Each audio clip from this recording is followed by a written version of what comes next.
Kwa niaba ya mzee wetu, bodi ya wakurugenzi, management na wafanyakazi wote wa Azam Marine, na kwa heshima na unyenyekevu mkubwa, niombe tukupe zawadi na tukuombe Mheshimiwa Rais uwe abiria wetu wa kwanza kuhudumiwa katika chombo chetu kipya cha Kilimanjaro 9 walau kutoka hapa Marina ya Verde kuelekea bandari ya Malindi. Naomba Mheshimiwa Rais tukabidhishie hii zawadi maalum kwa mwekezaji wetu.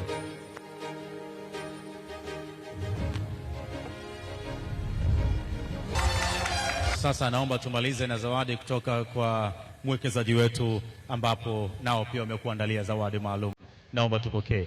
Mheshimiwa, kwa mbali hivi naiona Kilimanjaro 9 inaletwa ikibebwa kwa boti nzuri kweli kweli na dada wetu warembo kweli kweli.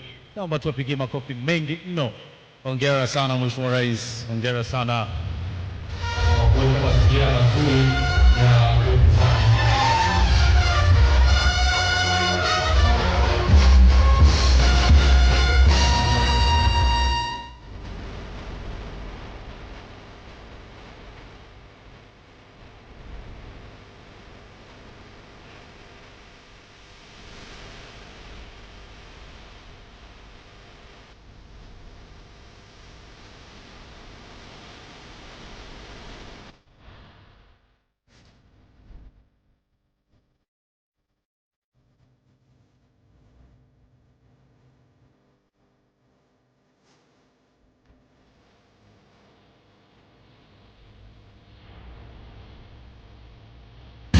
FM.